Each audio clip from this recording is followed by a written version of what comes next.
It's a time for a double IPA. And who does our double IPAs better than anyone these days? Well, has to be Rivington. So this is the Quiet Earth. It's a double IPA, 8%. But what's it going to be like? Keep watching to find out.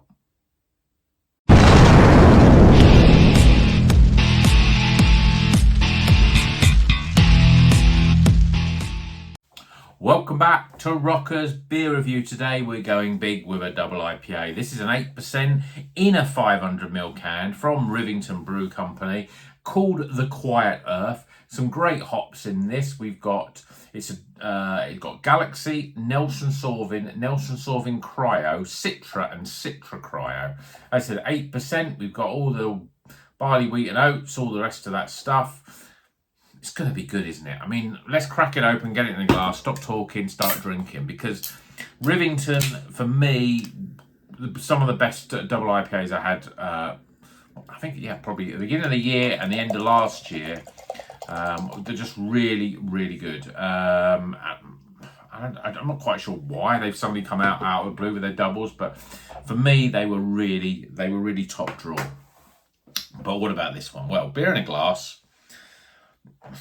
I mean, it looks like a lot of beers that we review on this channel. We've got a bright yellowy coloured hazy beer and a finger of fairly compacted white head. So far, so good. Looks pretty good. I mean, a lot of them, a lot of beers we have, always find that when they're very sort of custardy, they're pretty damn good. And some of them are, if they're a bit too orangey, they're less so good. And this one's a sort of hybrid of the two. You can tell it's quite sort of opaque and hazy, but it's got a bit more of an orange glow to it, almost like if you took away the head of it, you'd think that was an orange juice in the glass. It's pretty much that colour. Let's see what the aroma's like. Oh, quite very sort of aromatic, lots of Nelson. I'm also getting the sort of, so that grape and gooseberry, but there's a sort of sweaty dankness in there, a little bit of savoury note. I'm almost thinking I can smell it's either very, very hoppy, and so you're almost getting a hop aroma in itself, or sometimes what you can sort of similar is actually alcohol. Yeah, I don't know if it's the sort of combination of that sort of Galaxy and Nelson, which, can be quite dank at times, especially in an 8% double IPA, or the fact that it's an 8% beer, so it's quite alcoholic. But anyway, let's see what it tastes like. Cheers, everyone.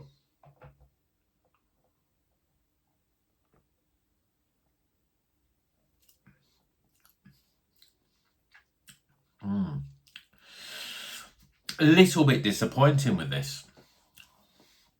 It's quite light, quite thin in terms of its body, which I'm quite surprised at.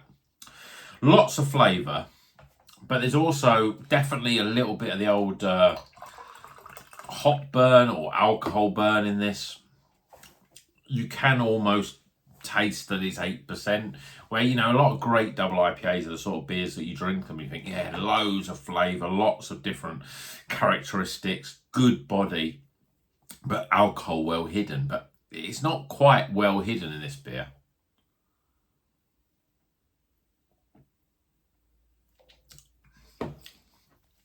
There's a little weediness to it.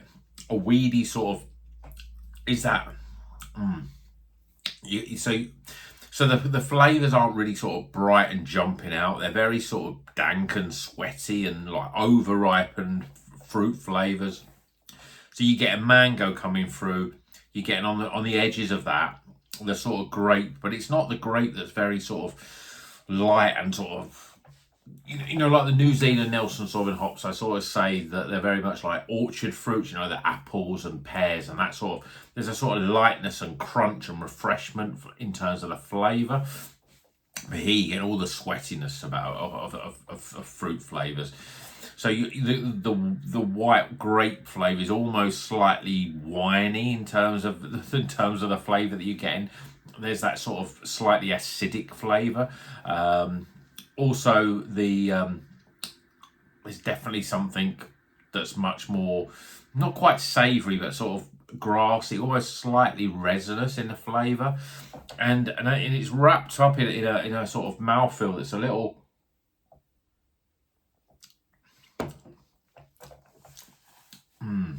not quite hitting the notes. The mouthfeel is a little, it's soft, but it's light. And for a double IPA, I think that's a sort of, it's a big no-no really. A light double IPA, it just doesn't work. When you got that flavour, you want to savour it and get the mouthfeel to go with it, but you're not quite getting it with this. Oh, I'm really disappointed with this beer. There's too much Nelson Sauvin, and then there's too much of this a slightly, I don't know, say the slightly vinegary sort of flavour coming through, which you don't normally get. I can taste that it's Nelson Sauvin, but it's almost like it's gone too far one way. It's not bright and light and refreshing.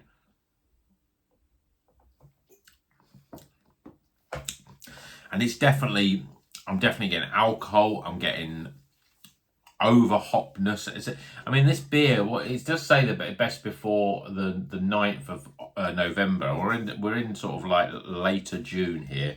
I don't know what it was. It doesn't actually tell us when it was canned, but I'm presuming that a lot of these beers now would have a 6 month. It'd be canned and then it'd say best before within 6 months. So 6 months from November. I mean, that's pretty new. That's sort of April, May, really, isn't it? So it's fairly new if that's 6 months, but it just doesn't taste quite so fresh. It tastes like it's been sitting there. The alcohol is a little bit more dominant than it should be, and I'm very disappointed in it. There's almost more I can say about this. It's too light. The flavours don't sing and dance. They just sort of it's just a sweaty, over-ripened flavour, a very sort of weedy sort of taste, slightly vinegary. That's a bit of a disservice saying it's vinegary, but there's this sort of, if you've ever had a white wine, well, let's face it, I'm sure everyone's had a white wine at some point or other, but if you have a bad white wine and you get that real tart, sort of almost like a vinegary sort of taste. I don't really like white wine much. It doesn't agree with me anyway. But this is why, that's that sort of flavour. You have something like, especially a very dry, something like a Chardonnay or something like that. You get that sort of flavour, and you get it very much with this. And although Nelson Sauvin is a little bit like Cabernet Sauvin grapes, that you get in New Zealand, it's not quite there. It's usually more of the grape flavour than the wine flavour, but this has definitely got more wine flavour. Galaxy's in there as well, which can be, for me, Galaxy is a very sweaty, dank hop, and it's accentuating that Nelson flavour with some sort of tropical notes like mango, but the sort of the sweatiness of it, the dankness of that sort of fruit flavour, not the bright, juicy flavour that you want really. So a little bit disappointed. It's just, and it's quite dry as well. It's not double dry hop double IPA. It's just a double IPA, but there's a real dryness that really dries it. It just takes all the moisture from your mouth, and you think, I'm going to drink something. Oh, this is here. I'll drink that, and it doesn't give you that bright hit anymore. You're getting more and more of that dryness, and then that sort of, you get a flavour that's almost like the grapefruit bitterness that coming through, right at the end. But it's just that's the sort of sitting around on the back of the throat and on the palate really. This real dryness that really makes you want to drink something else, which we're not something else, but you drink something and it's this because it's here. But then the more you drink it, you're not getting a refreshment.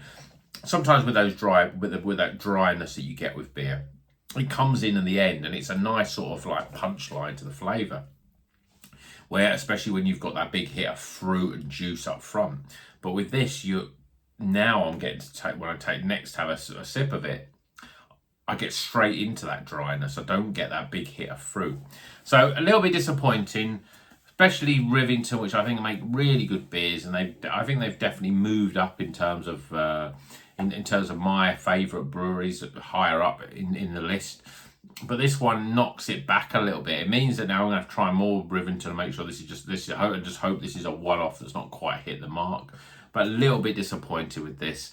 And so, we'll see how that works out in the scores. Let's get some scores.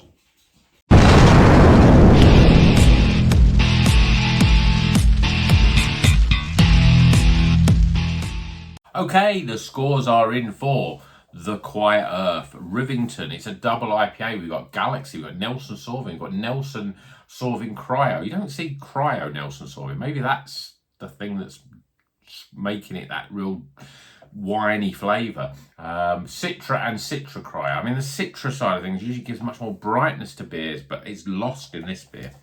Right, scores. Starting with aroma. Appearance. Flavour. Value for money. This one was, it doesn't have a price on that. I think it was about £6.50, something like that. So, you know, what you'd expect to pay for a double IPA, but yeah, it's going to lose some points really for that. And finally, my overall experience.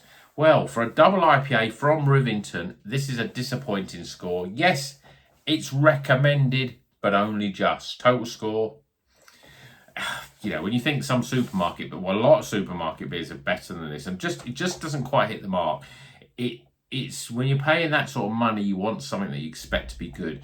The last beer that I had, which was about £1 cheaper, wasn't a double IPA, but IPA. I probably have released it before this one. It is this Verdant Soma, which was, I think, incredibly good. And when you sort of drink this afterwards, you expect the level to be similar, you know, but it's not. I've gone through a stage where I've been having great double IPAs after another, and it's like a case of, oh yeah, that's what I want now, double IPAs, because they hit the mark. But when I drink something like this, and you get that sort of alcohol and that over hoppiness to it, it makes you think, well, I'm going to go back to IPAs again, you know, because maybe my palate is not quite ready for that over hoppiness. But I think it's just this one has not quite hit the mark. And as I say, it might be just because how it's been stored. Maybe it's a little bit older than it should be. If I'd bought it a week it came out, maybe it would be better. I don't know. I mean, the hops are good. Rivington make good beer. It's just, it misses on lots of different levels. So, but let me know if you've had it. The Quiet Earth by Rivington. I think it's been, as I say, I think it's been out a month or so. So it's not new, but it's pretty new, really. Certainly not old. But let me know if you've had it and what you think of it, because I'm a little bit, well, not a little bit, I'm very disappointed with it, really. Compared with like that Evil Dead one we had from Rivington and Blood Machines we've had from Rivington, really good double IPAs. This is quite a bit lower down in terms of the quality, I think. So, hope you've enjoyed this review. Hope you've enjoyed that I'm not always a fanboy on all the great breweries that I love, because, you know, sometimes they do miss the mark, and this one they have. Let me know in the comments if you've had any double IPAs that haven't quite done it for you, or had a beer from a brewery that you know make banger after banger after banger, and then you've had one from them and you thought, that wasn't quite so good, was it? Let me know in the comments which one that is so I can avoid it. That'd be really great. And until the next one, well, you know what you're going to do. You're going to drink good craft beer, and you're going to keep on rocking.